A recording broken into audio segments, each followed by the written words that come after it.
Good morning, everybody, and welcome to Living Astrology with Janet Hickox. Grab your cup of coffee or your tea, sit back, and let's chat about what is happening in the stars above. And I think we have a pretty exciting show for you this morning, or broadcast for you this morning. I hate to think of this as a show. It really isn't a show, but it is a broadcast, and we have a lot to talk about.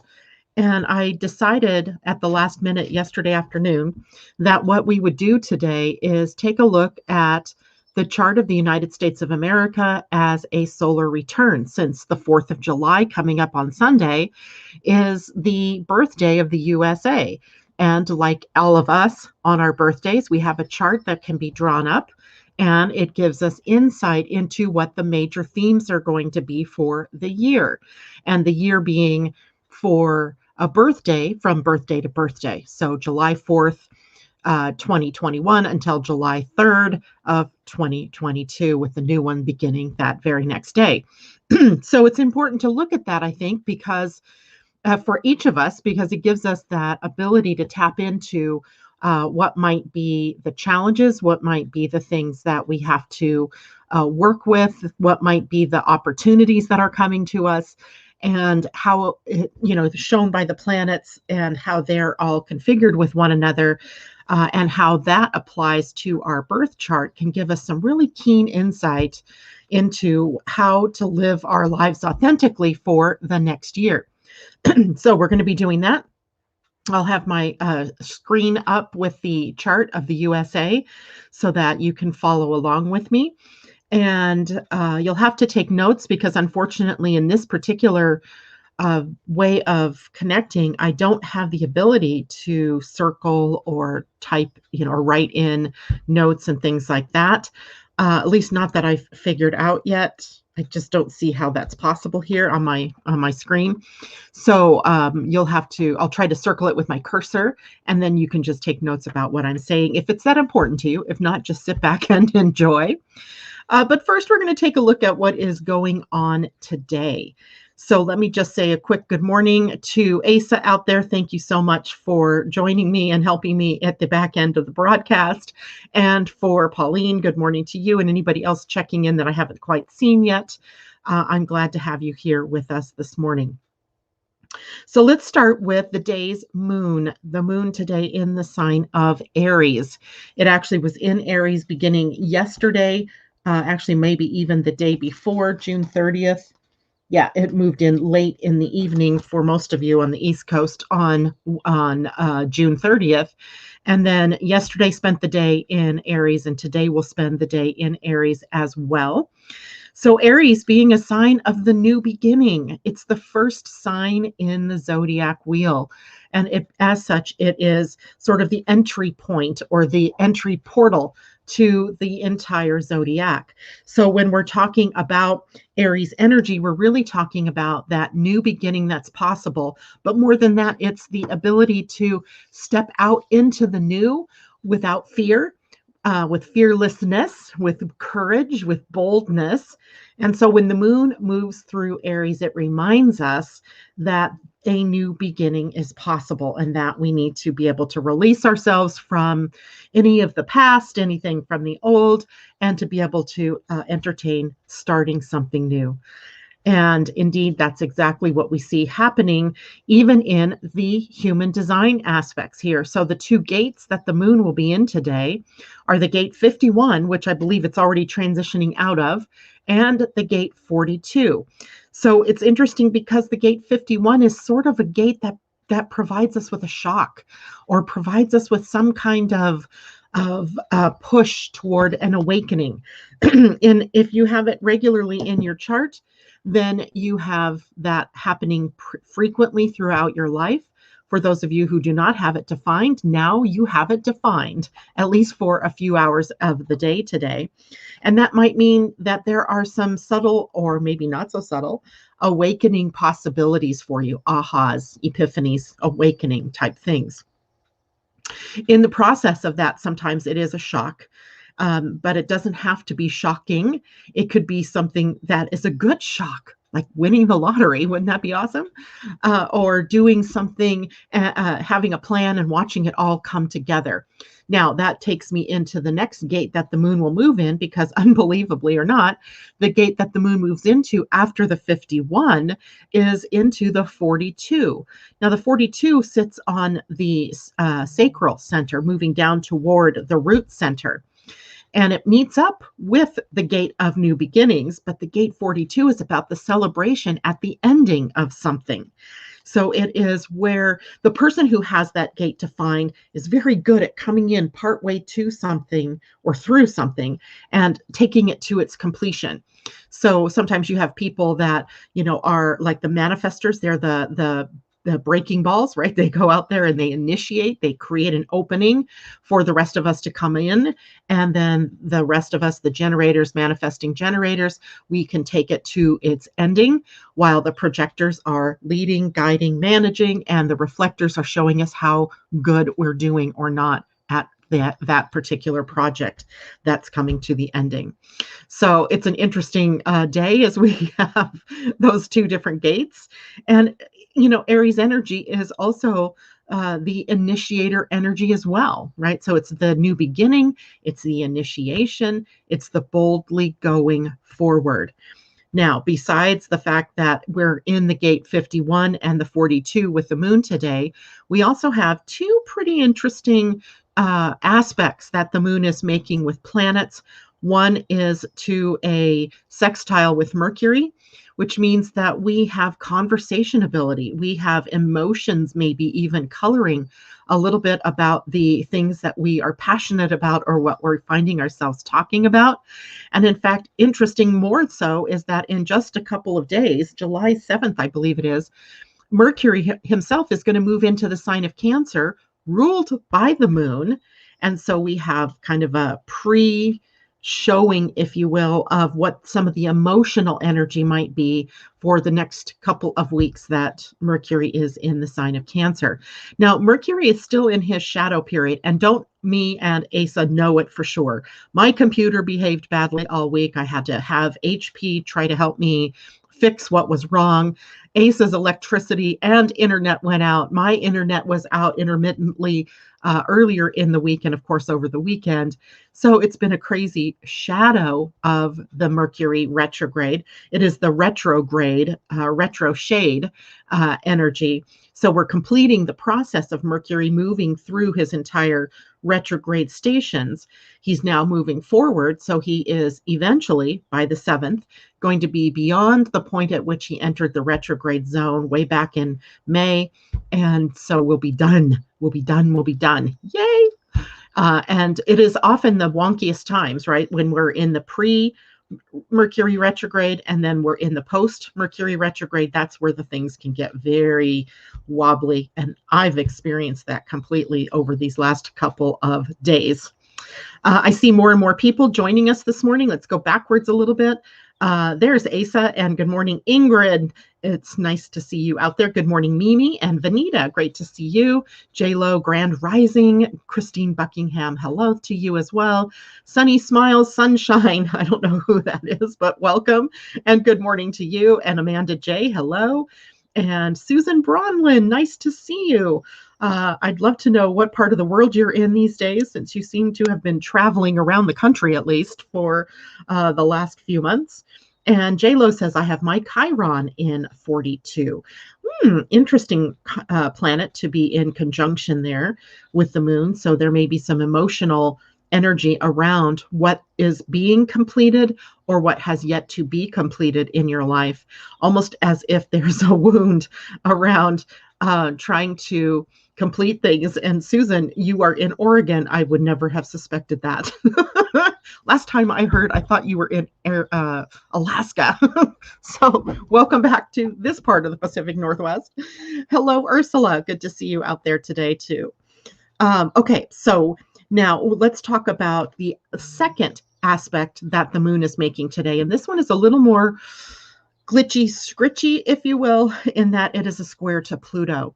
So when we have the moon in any kind of relationship, there are whole books by the way, written about the moon and Pluto when they come together in various ways and shapes.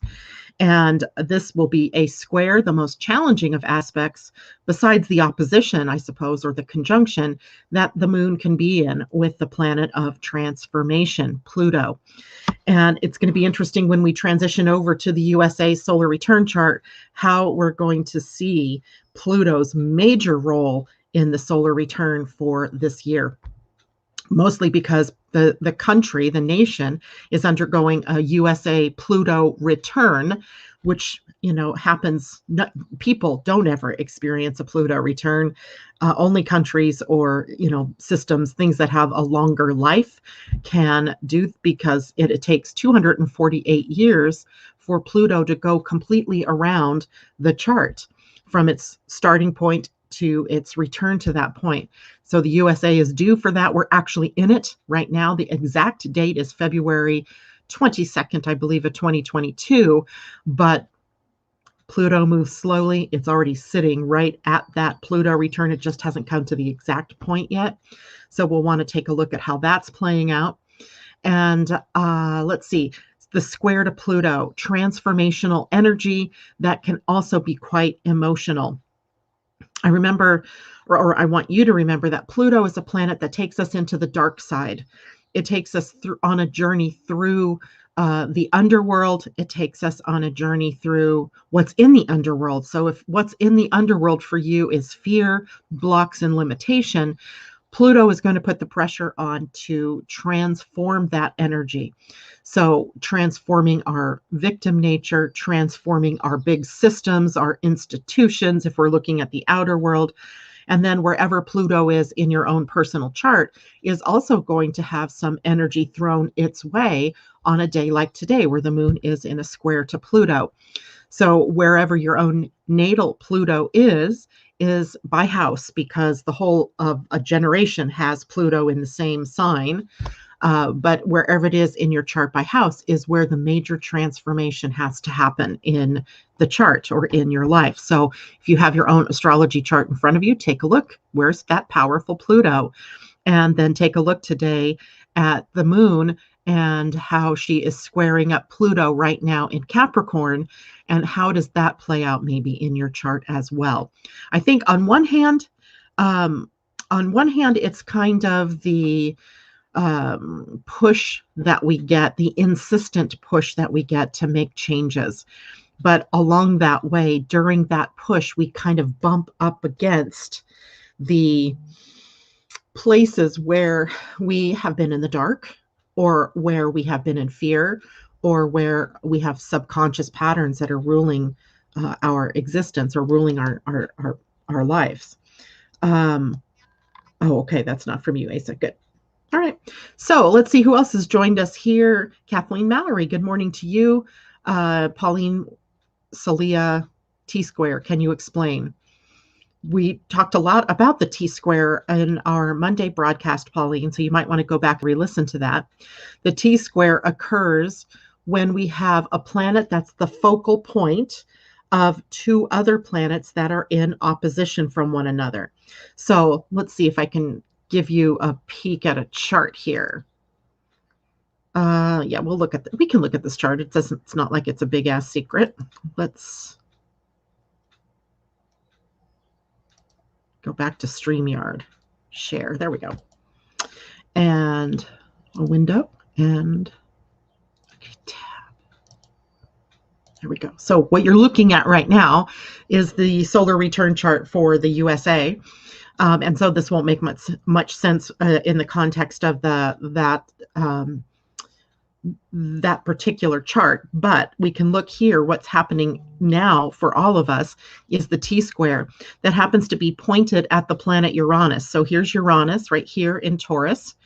And the T-square means that there must be two planets in opposition that are pointing to Uranus. And indeed, what we're seeing is first Mars and then Venus coming into an opposition to Saturn down here. And Saturn squaring Uranus, and Mars and then Venus squaring Uranus, creating the T-square. So T-square happens to be very focused at something. And that focal point is where all of the energy of the opposition is releasing. So when we have an opposition, let's say between Saturn and Mars, we have a pretty militant energy, and it's seeking release, and it's seeking release in the sign of Taurus, but with the planet Uranus at the point where there's possible upsets or there's possible shocks or awakening of some sort. Uranus is a rebel. He is the energy that shakes things up and liberates us. So we have maybe, and it's interesting if you just look at it here in the USA's chart, we have the possibility of military action that is in some way changing, right? And I think even this morning in the news, there was something about closing or the U.S. pulling completely out of the Bagram Air Force Base and turning it over to the Afghans. And that really represents a change from the war that began in 2003 with Iraq, and then moving on into Afghanistan. So we're buttoning up that kind of transit, if you will. So the T-square, there's going to be challenges to it, right? And there's going to be probably some surprises that occur out of that. And there's probably going to be recriminations and all kinds of things, people blaming and shaming and all of that. In the end, though, it's the right thing to do, because Uranus at the point here is telling us in Taurus to come back to our home, right? Come back to our planet, our space, our USA, and focus on the energies here and not so much in the places around the world. So I hope that answers your question about the T-square. We have T-squares in our natal charts, often that are part of the experience that we have. We have T-squares that form in transiting planets, for example, the one that we're experiencing now. And it challenges not only us as individuals, but also collectively as humanity. So we're being challenged individually, but we're also being challenged on the collective level right now, which is what kind of ramps that feeling up of change happening or of disturbances, if you will, out in the outer world. And that T-square has to find a solution. And often the balancing point of the T-square comes in the opposing sign to the focal planet. So Uranus is in Taurus, so the balancing point would be in Scorpio. And in Scorpio, we can maybe step back or elevate our perspective, see things from a different point of view rather than getting caught up in the scorpion sting. We can elevate to maybe the eagle or even the phoenix level, where we can totally transform things that have been happening. So pretty good stuff there. Pauline, let me know if that answers your question or if you have something else. Kathleen Mallory, I wish I had an audio copy of... Oh, she's talking to someone else. Okay, good. Okay, so Ursula says Pluto's in her 12th house. Interesting, because when you see the USA chart, the Pluto for the USA in the solar return is also in the 12th house. So you're going to get an earful about the 12th house here in just a few minutes. And the 12th house, of course, is representing in no large part the things that we don't see clearly, right? The parts that are hidden from us, and the secrets and the unconscious or subconscious patterns.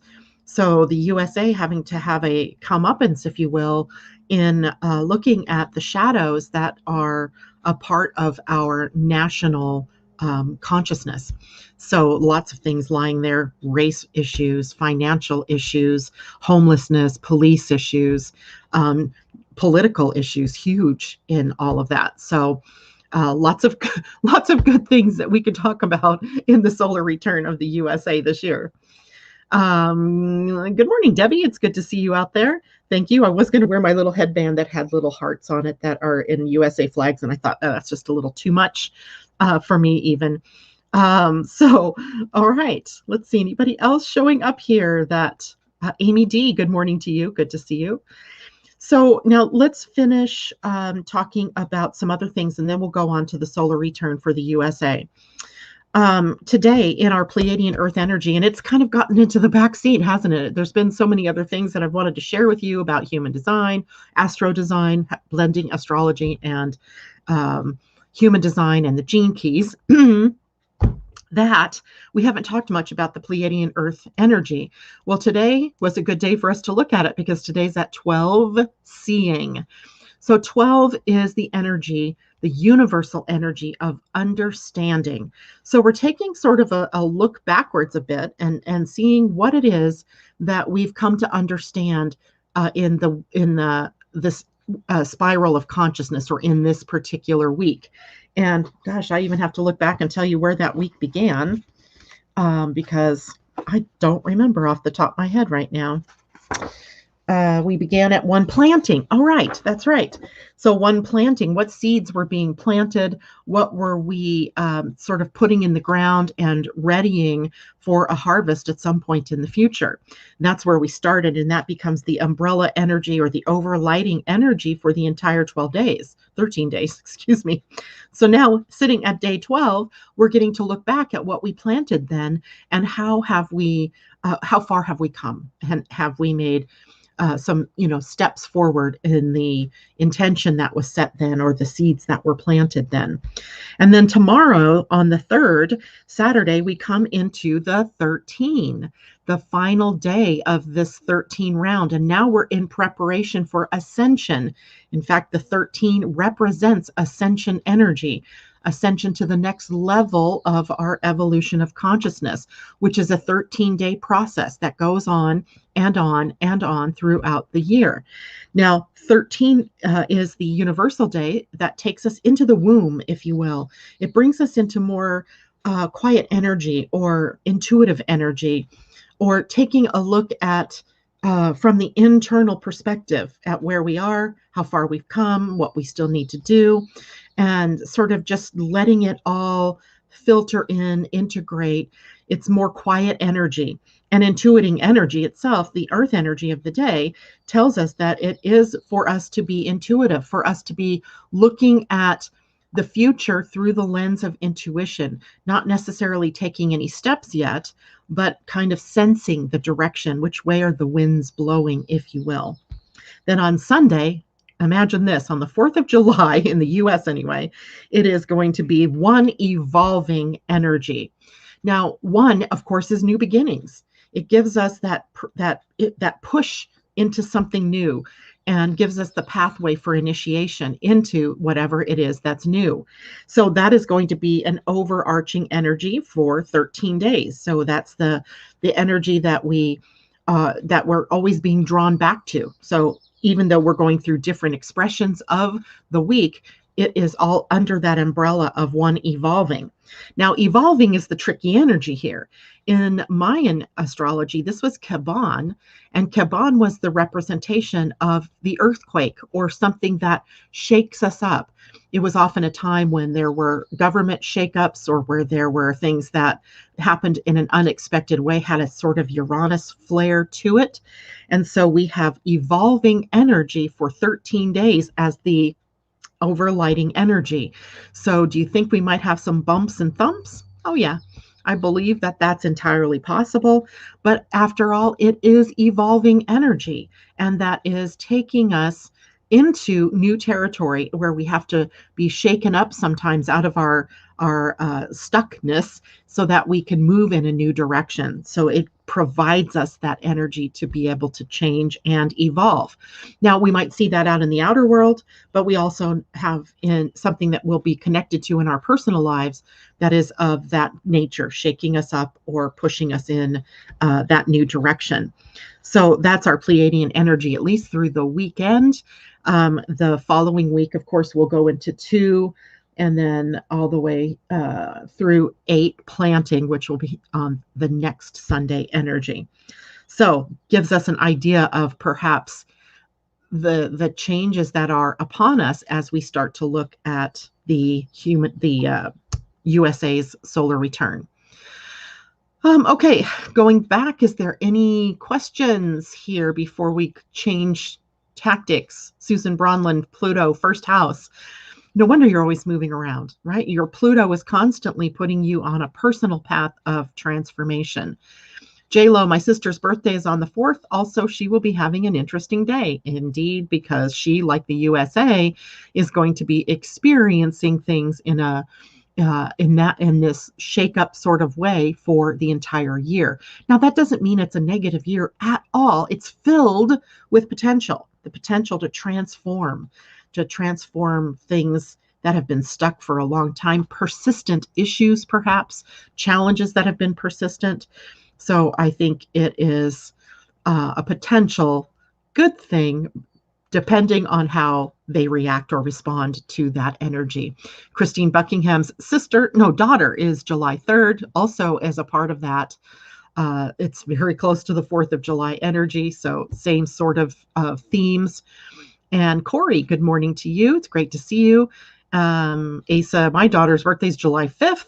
Aha, that is the day of the exact Venus opposition to Saturn, which is in a T-square to Uranus. So that will be in her chart for the entire year as well, or activated. It's not going to be there. The pattern itself will shift, but in her experience of the year, that T-square will be very activated.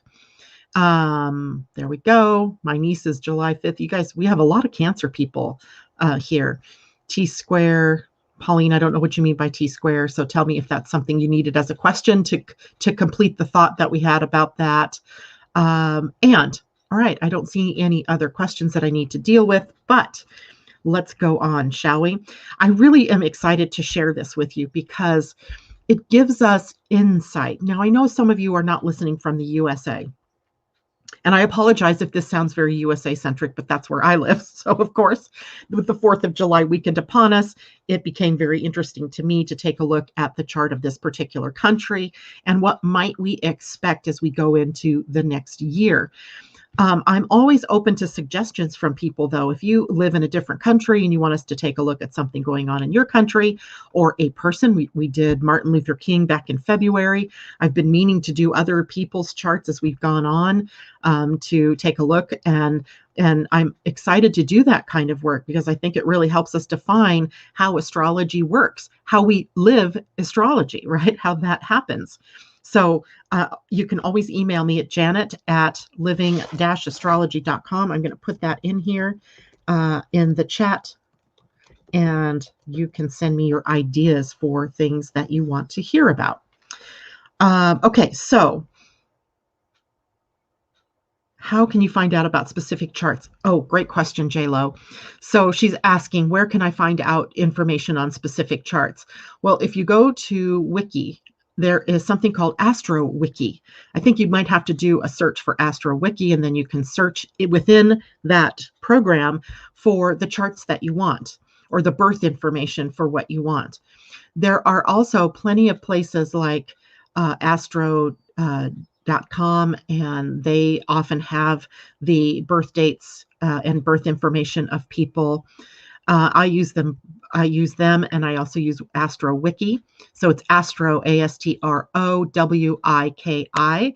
And if you have that site saved, you should be able to get to anybody's chart that you want. You just have to type in the search bar what you're looking for, and or just do a Google search for Tom Cruise birth information or whatever it is that you want, whoever it is you want, New York State's birthday kind of thing, so that you can find it that way. Christine Buckingham, someday it would be awesome to read on Harriet Tubman. I believe there actually have been charts already done on her, and that might be fun exactly to look at prominent figures from history, prominent figures from today, and maybe even looking at the charts of the younger people, the up and coming people, and how might they impact the future of the nation. And J-Lo says, now I want to go down a rabbit hole and micro look into my Boro. Well, why not? Why not?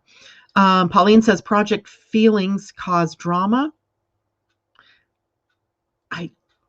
Oh, here we go. Maybe I missed something. Here we go. No idea. Just heard there was one Uranus, Mars, forgot other planet, fatigue. Okay, so that other planet, so Uranus and Mars and Saturn. And then the next one, exact on Monday, the 5th, is Venus, Saturn, and Uranus. So, and then not long after that, of course, then Venus and Mars come into their exact conjunction, not far from that T-square, where that T-square formed. So there's still the potential for some very creative energy, but also some balancing or harmonizing that we might discover we need to do.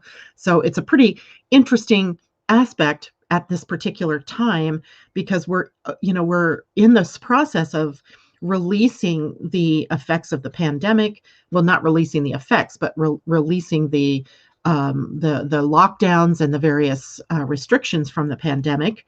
And how is that going to play out as we look ahead, right? As we look ahead in the year. And so I think this gives us the potential for some creative expression in that way. Kushi Sharma, good morning to you. It's great to see you. I hope I said your name right. And okay, I think I've got all the comments here that I need to deal with. Okay, good. So now let's take a look at this chart again. So I'm going to share my screen. So that'll take me just a moment while I get to what I want to share. It's a Chrome tab I have opened up, and here we go. Now, what you should be looking at is called a solar return chart with the houses. I actually added the houses to it because I was so fascinated by this whole process this morning. I mean, I could have sat here for hours this morning working on all of this, because it's so interesting to look at countries instead of people, because the planets represent different things.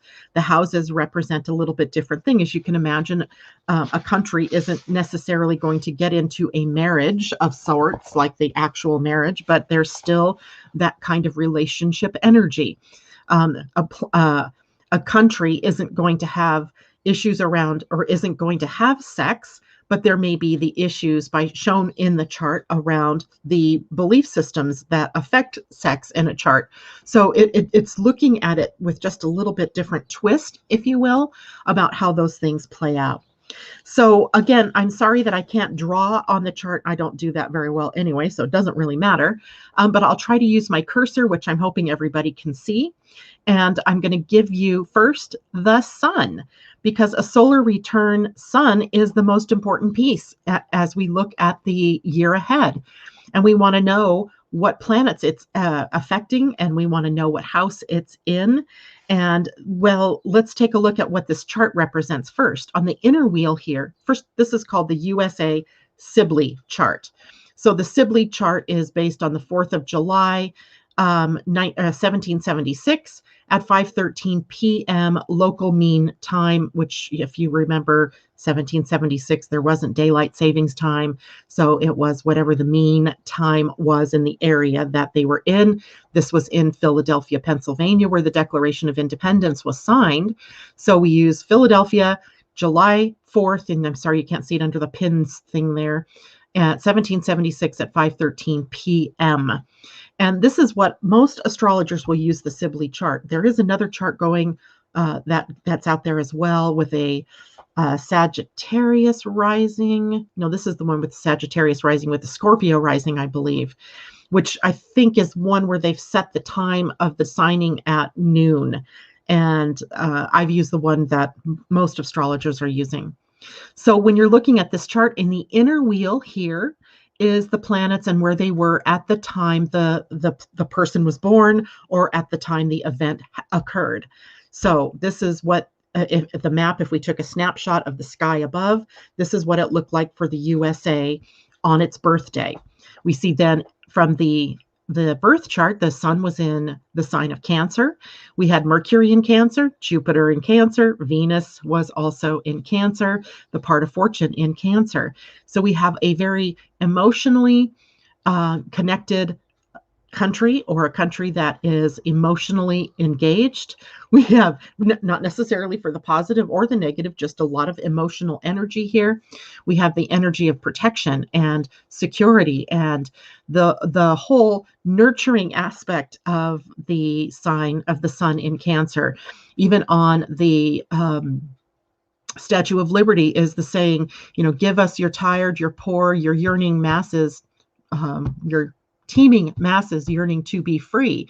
So it sets sort of this tone that the country is in, that the country focuses on, which is nurturing and taking care of and welcoming immigrants, and a whole lot of issues around protection and security and being safe, and law and order also in that, because the opposite sign Capricorn pulls some energy up with the sun's opposition to it. And that's about military strength, and that's about how we police, and about how we have the institutions that support law and order. So we have both a law and order sort of aspect that is part of our national identity, as well as the nurturing of the people, of each other, of others in the world, right? So kind of the mothering energy and the fathering energy. So we could be considered a country whose identity is really about taking care of mothering and fathering, not only our own people, but the world in general, right? That's kind of set us up for some issues, of course, to be sure, but that is the divine path of this particular nation. Now, in the solar return, we see the solar return on the outer wheel. So the solar return in this blue shaded area occurs at the moment the sun comes back to the same degree and the sign it was in when the event took place. Now that occurs on 4th of July at 10:55 p.m. So literally just as we're all going home from our fireworks, the USA has its actual birthday. And that wobbles from year to year because the sun does not take any kind of clue from our calendar as to what day it should actually be on or what time. It happens when it happens, as a regular cycle. It comes to this degree, and this is when it happens. And we see then that we can draw a chart up for that moment, and we can compare the outer wheel, the solar return, to the natal chart. And we can also see that the house designation changes somewhat. So where the sun in the chart of the USA is in the 8th house of shared resources, of transformation, we see that the sun on the solar return comes in at the 6th house. So we're going to have some transformational energy that is engaged with the 6th house. And we're going to take a look deeper at what that means here in just a minute. So then we can see that the 1st house then for the solar return comes down here. Here's the C. You see the number 1 in these little corners. That tells you what's the house for the solar return. The 1st house is connected to the 3rd house in the solar return year. And again, we're going to get to more of that in just a minute. So when we look at the sun in a chart for a nation represents the head of state. So because we have a president in this country, this represents the head of state, and the head of state's focus and what the dialogue is that's coming from the head of state. And please, this is not political. This is not about politics. This is about what is happening, what we can expect by whoever the leader is. And the leader right now is Biden. And so this represents Biden, right? So the sun in the 6th house. Now, what does the 6th house mean in a solar return chart for a nation? It is the workers of the country. It represents the workers. It represents labor. It represents programs around supporting labor. It represents public health. And it represents the services, the medical services that we have. So what we can see is that the sun, the head of state, is going to be focused on the things that have to do with putting people back to work. Interesting, because there's that infrastructure plan, and part of that was about getting people back to work to help rebuild the aging infrastructure of the country, converting us from oil to more natural resources, electricity, etc., for cars and vehicles. And all of this has been in the dynamic already. So this doesn't surprise me at all that for the next year, that becomes the focus of the head of state. So things that he might be most interested in, or that he's really talking about, or bills that he's getting Congress to work on, have to do with labor, have to do with health, and have to do with the services, the public services. This also represents the public in some ways, right? The humors of the public, if you will. How is the public feeling around work and the medical system and health in general? So that's the biggest focus, right? The sun shows us the biggest focus for the year. And when we look at that is in the sign of Cancer, what we could probably expect is that this is about how do we nurture our workers? How do we nurture the labor force? How do we nurture our healthcare workers? How do we nurture the medical establishment? And what kinds of changes might we need to? What spotlights are being shown on the weaknesses in the system as well as the strengths of the system? And then taking action on those particular things. Now, the second most important part of the solar return is where is the moon?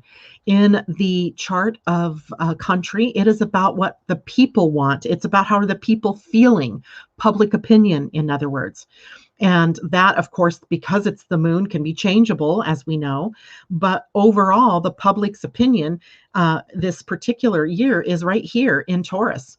And it's complicated. There's a complexness to the public opinion and to the public in general, the mood of the public, if you will, as the moon is smack dab between Uranus and Ceres, and also flanked by the black moon Lilith in the last couple of degrees of her transit through Taurus.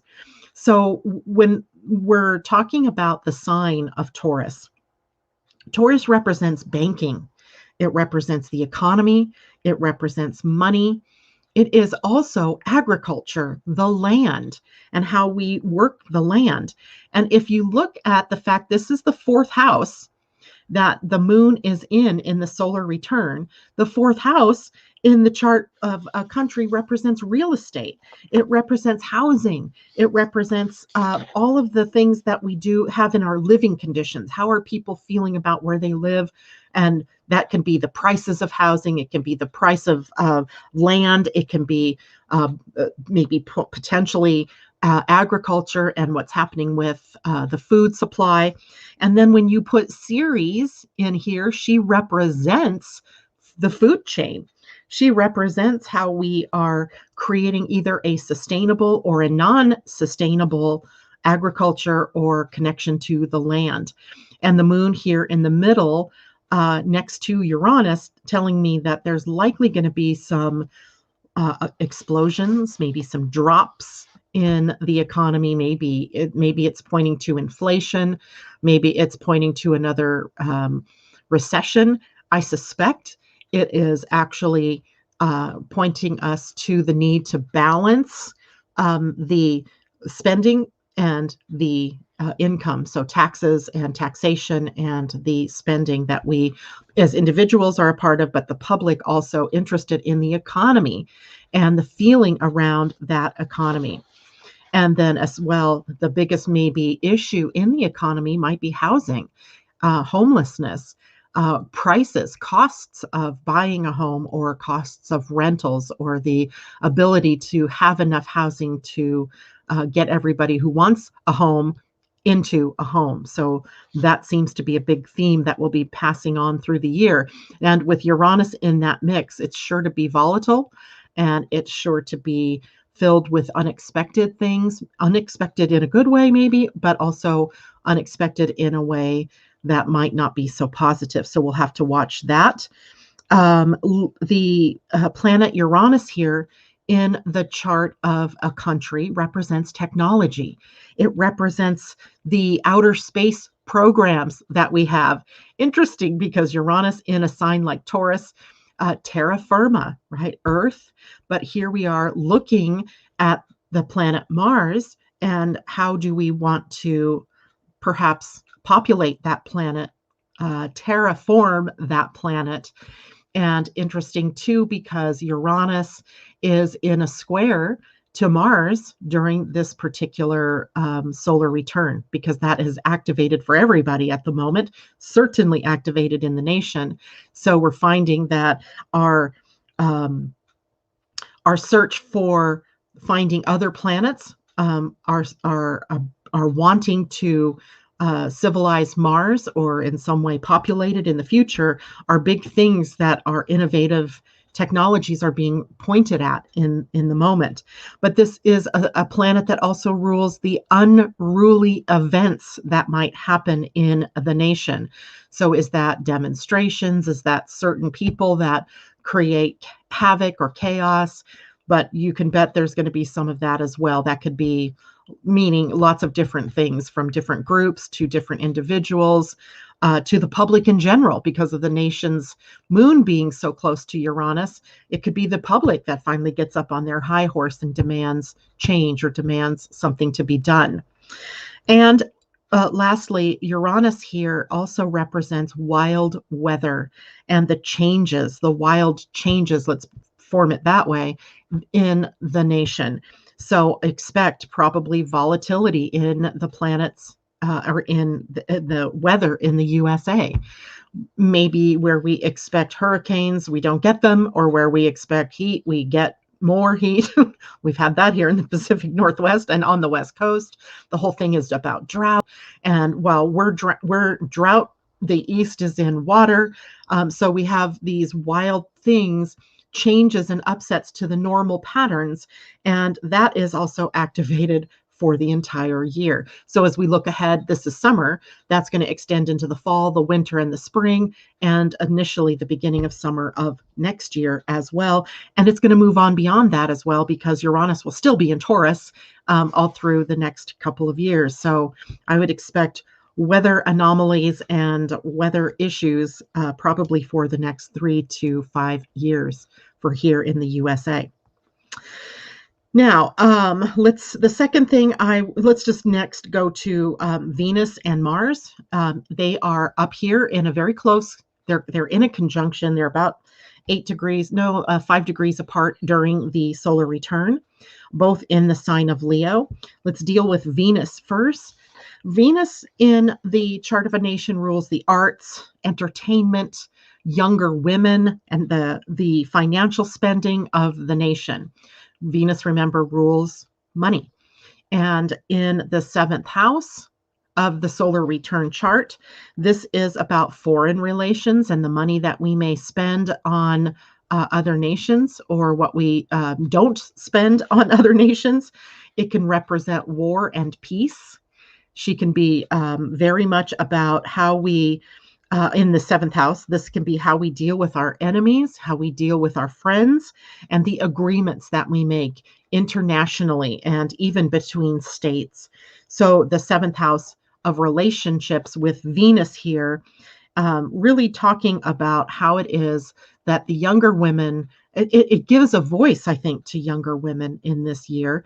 And the fact is, this planet Venus is very close to Mars. So we already talked on Monday about how creative an energy this was, about how this was a balancing between the masculine and the feminine. So when we look at Mars in the chart of a nation, or in the solar return of a nation, we're looking at the war part, the military part, police and militants and conflict. And I love the fact that Mars is very close to Venus, because it seems to maybe water that down somewhat, or mellow it, peaceful it down somewhat. So while we maybe we're talking about, maybe we're having new conversations around the police. And of course we are, in the light of the George Floyd episode and the conviction of Derek Chauvin, and how policing is being done in this country. Maybe changes that make more sense about how we treat each other in that situation. You hear it in the news now about defunding the police. I don't think that's going to happen at all. Not with Venus in the mix here. She represents money. And in Leo is a sign that is very individual oriented.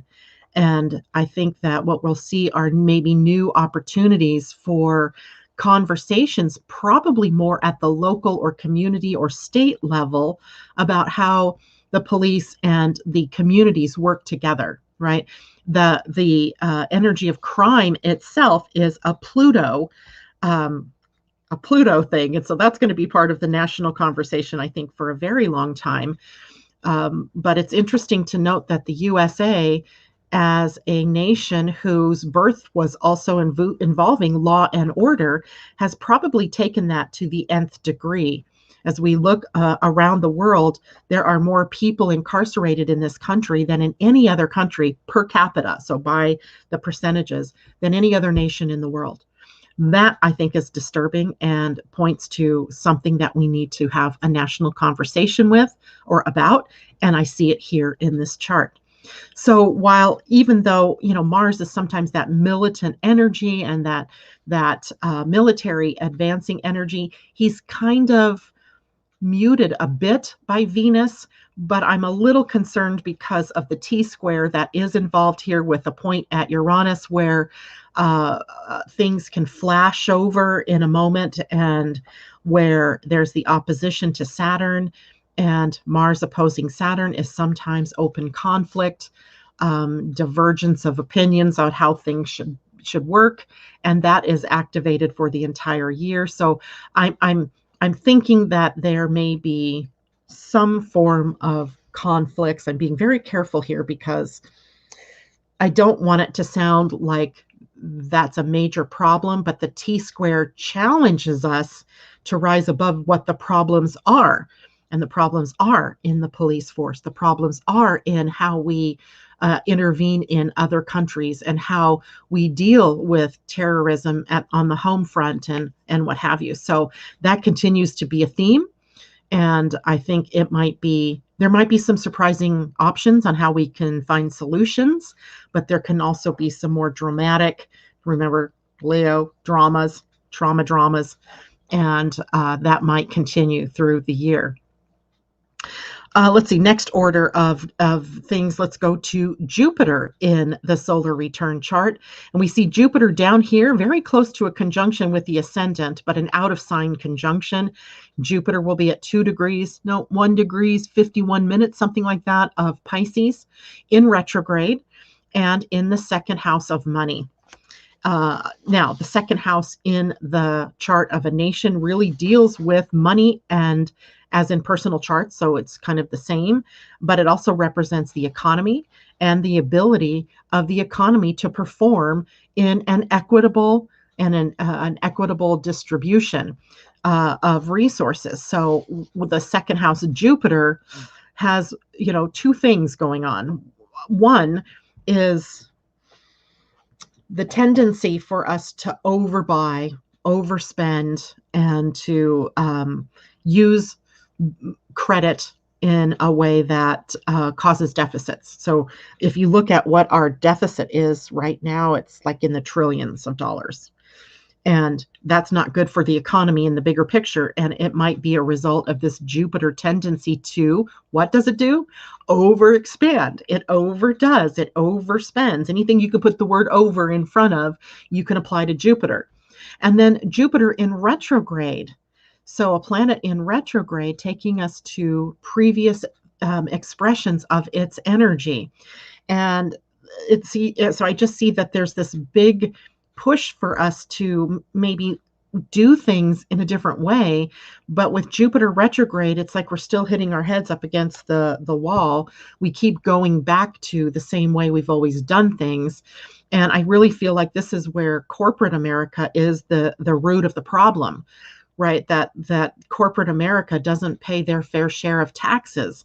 And so it is corporate America playing in politics, and corporate America pushing money into politics to sway people's what they're voting on, or what bills come up in Congress and so forth. So there's a lot of shenanigan energy here. I think that's potential with Jupiter in retrograde.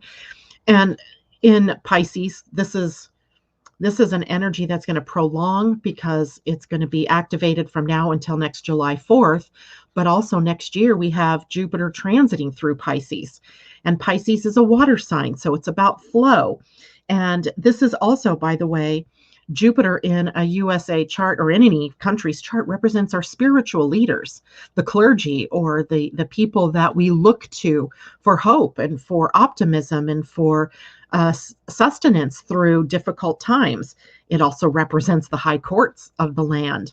Interesting, because the Supreme Court has been very busy lately, bringing down different kind of conflicting taking controversial subjects and actually ruling on them in unexpected ways. Like in some ways, we expected the more conservative nature of the court to rule in one way, but they don't. And in other ways, we see them ruling in what is a very conservative way. And so we see this high court, this whole thing, being the spotlight shown on the court right now. And of course, then the judicial overreach or the use of the Justice Department in the nation. So we see all of it. It's in the news right now. And these are bigger problems with possible more exposure as time goes on about what's been happening behind the scenes. Jupiter tends to, remember, expand things. So it becomes a bigger and bigger picture. And the overindulgences get exposed. The people that are using the system or abusing the system become exposed, using and abusing specifically the financial system, the economy, etc. But there is also optimism here, and I don't want to undersell optimism, but the optimism here is also very emotional. This is Piscean energy, and Piscean energy is sensitive. It is emotional. And it expresses emotion sometimes through victim energy, sometimes being a martyr energy. So we'll have to watch in our own personal lives, because we're part of the nation, that we don't buy into the fear mongering, that we don't buy into the shadow energy, that we keep ourselves aware, but that we don't fall into the trap of the fear of things that are happening in that outer world. Now, we also have Neptune. I'm not going to go to Saturn yet. I'm going to go to Neptune now, because Neptune is also in Pisces for the solar return. And as a transiting planet, of course, he's in the sign of Pisces for a while yet. And in the chart of the USA, or the chart of any country, Neptune represents socialism, and not socialism as a political deal, but socialism as in how do we create programs that are related to helping the underprivileged or the less advantaged, and how do we come together as humans to make sure we're taking care of one another, and that even the people at the lowest rung of the economy have access to benefits, or to a sustainable living wage, or to the ability to have housing, that kind of thing. So Neptune itself here is also ruling drugs and drug companies, and the drug problems that are inherent in the population. So Neptune here in the second house, we might see more money being devoted to social programs. We might see some interesting developments in drug companies and new drugs coming out, but I will guarantee you there is also going to be a huge conversation in this country over the next year about the cost of drugs. Again, this is still second house, right? The second house, money, and how costs for things like insulin have skyrocketed. Or if you'll remember back a year or two ago, the epinephrine shots that people need for staying out of anaphylactic shock if they have an allergic reaction, how that went up to like $600 for one shot, and just out of the blue. So I guarantee you that's going to be part of the conversation. There is also likely more conversation around the pandemic and the vaccinations and what have you that are coming out for that. And the possibility is that we'll have to have further vaccination against the different variants, or perhaps a yearly sort of flu. We have the yearly flu vaccine, maybe a yearly coronavirus vaccine. I'm just speculating here, but that seems to be the direction that things are going in, that Neptune is pushing the country in, and the funds that become available for research on those kinds of things.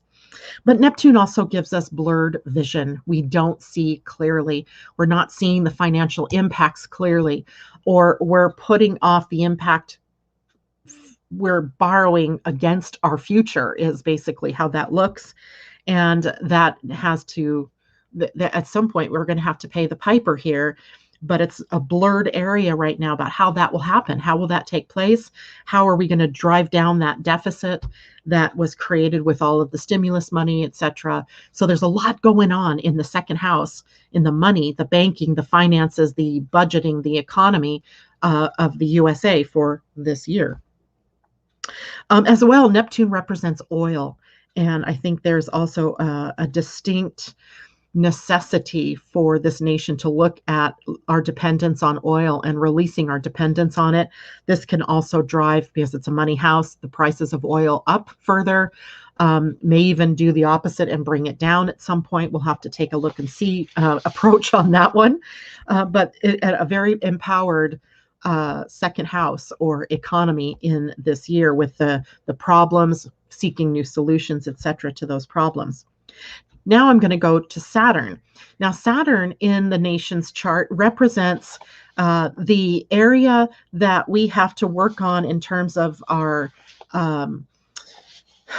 structures, right? Our structures and the institutions that we have. So maybe that's the better thing, but also structures. So the bridges, the buildings. Interesting, we had a building collapse in Florida last week, all a part of this, and there's going to be a lot of talk, you can guarantee it, about the age of buildings and the way that we give buildings an okay, whether we are inspecting buildings, etc. Saturn also rules the elderly. So the aging of the nation, and how do we take care of the elderly? And that might mean we're talking more about Social Security or Medicare. Those things, those issues may come up as well. It's a conservatism kind of sign where we are trying to create sustainability, and where things are not sustainable, we'll have to look at as a nation. Whatever house that Saturn falls in for the nation reduces the benefits of that particular house. And it falls into the first house of the nation's chart, which means having to take a pretty hard line look at our national identity. Who are we? And what is our personality? And what things do we want to stand up for? And this is a planet that is in the sign of Aquarius, which is also going to take us into that social programs, socialism, not again the political movement, but socialism. How do we take care of one another? And how do we make things equally accessible to all?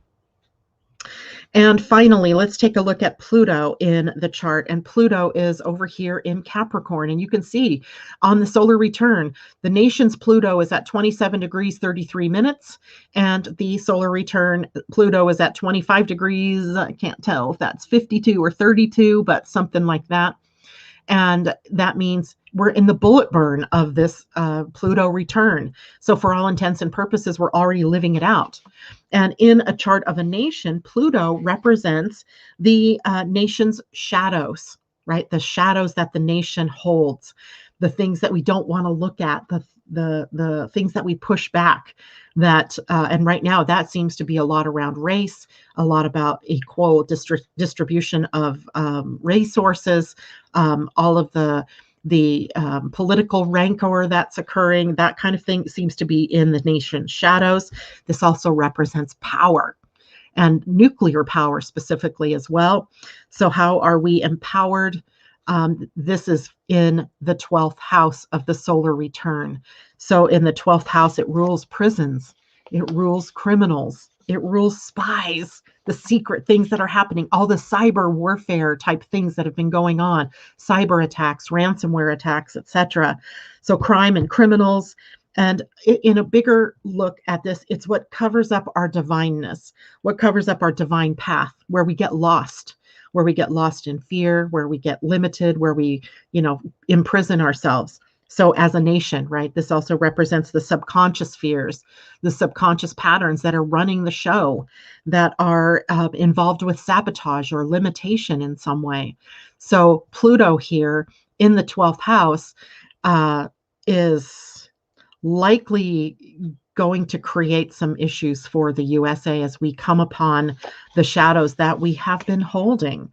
And in the end, this becomes almost cathartic, a cathartic movement to release the shadows or to heal the shadows. How do you heal those shadows? Well, first of all, you have to talk about them. You have to name them. You have to bring them out in the open. You have to do whatever it is that you need to do in order to transform the shadow into the light.